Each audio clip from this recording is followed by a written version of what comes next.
According to a recent report, analysts are in agreement. The Chicago Bears for the 2025 season have a top 10 offensive line, at least on paper.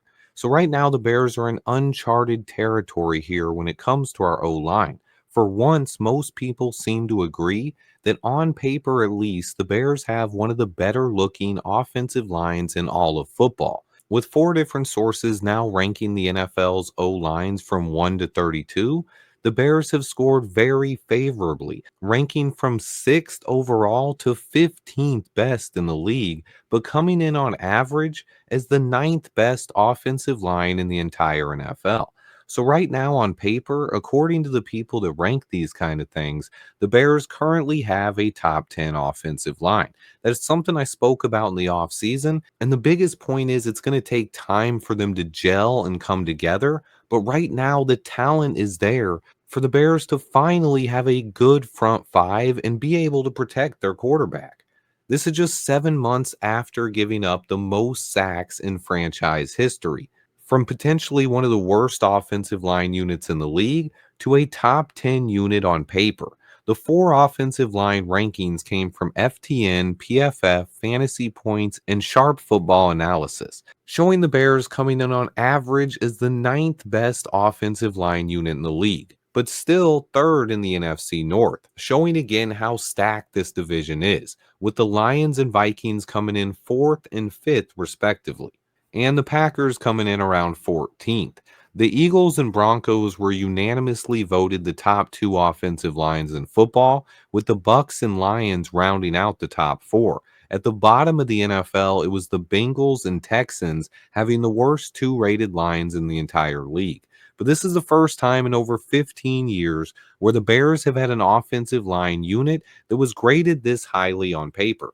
The biggest point here is it still needs to come together on the football field because there's still a lot of moving parts here. We have at least three new starters. The entire interior of our offensive line is new, and they haven't played a single snap together yet. On top of that, we have a three-way competition at left tackle, and very well could end up with 4 out of 5 new starters on this rebuilt O line.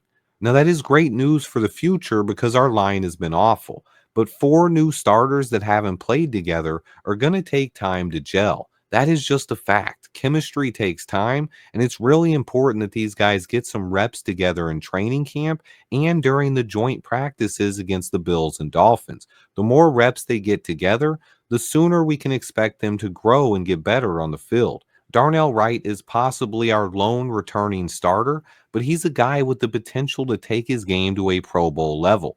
Ben Johnson's first comments about Darnell, he said he reminds him of Lions right tackle Penei Sewell, who is one of the best in football. If Darnell can take a big step up in year three like Penei did, this offensive line will already be a lot better. But then we added potentially the best left guard in football with Joe Tooney.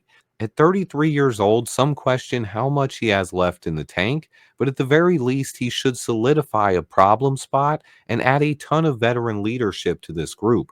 The biggest addition might have been center Drew Dahlman, a guy who's graded out as a top 5 center the last couple of years, and he fills a major problem spot for the Bears. Center has been an issue ever since Olin Kreutz retired. And Ryan Poles made Dahlman one of the highest paid at the position, hoping to solidify a major weakness on this line. To go with that, we also added Jonah Jackson, a guy who made the Pro Bowl a couple years ago playing under Ben Johnson's scheme in Detroit. He had a weird year last year after signing a big free agent deal with the Rams, but he's just 28 years old in the prime of his career, and he gets to play for his former coach again. If Jonah can take his game back to a Pro Bowl caliber level, the Bears' offensive line could be better than any time it has been in nearly the last 2 decades. The biggest question mark seems to be at left tackle right now. But I think people forget that Braxton Jones graded out as a top 20 tackle in the NFL just last season. He was finally starting to play a little bit better before an ankle injury ended his season prematurely. Braxton now has competition from rookie second round pick Ozzie Trapillo and second year guy Karan Amagaji. Whoever wins that job will be playing next to future Hall of Famer Joe Tooney at left guard.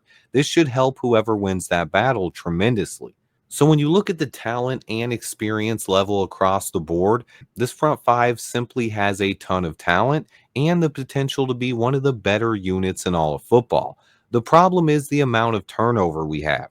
Like I said, 3 to 4 new starters building chemistry is going to take time, but Joe Tooney's intelligence should help smooth that transition over, as well as Jonah Jackson's familiarity with Ben Johnson.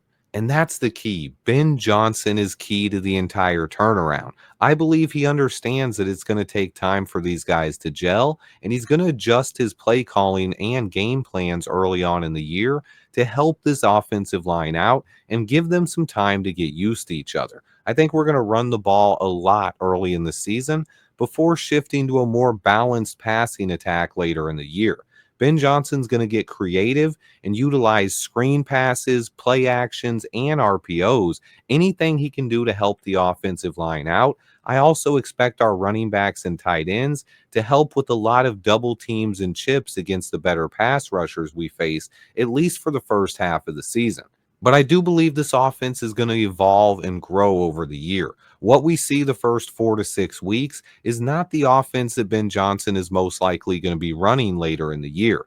On top of giving the offensive line time to gel, we also expect big contributions from some of our rookies. Guys like Colston Loveland and Luther Burden, they might take a little bit of time to get comfortable at the NFL level as well. How healthy will these two guys be early in the season, and how comfortable will they be with the playbook early on? There's a lot of factors into what kind of offense Ben Johnson's going to call early in the season, but I believe with the talent on this offensive line, if they can gel and stay healthy, they're going to be awesome. The key here is these guys staying healthy and Ben Johnson allowing them time to gel. If that can happen, the Bears might finally have a top 10 offensive line and be able to protect our franchise quarterback. Our ability to do that will really determine how far this team goes in Ben Johnson's first year as a head coach. On paper, we have the talent on the roster and in this coaching staff to be a competitive football team all season long. Time will tell, but we are getting closer and closer to finally finding out. This has been a long off season, but training camp is right around the corner. And I, for one, cannot wait to see it in action on the football field. Let me know what you guys are most excited to see this year and how you feel about this offensive line. I appreciate everyone who watches. Please remember to hit that like button for me. Stay tuned. And until next time, bear down.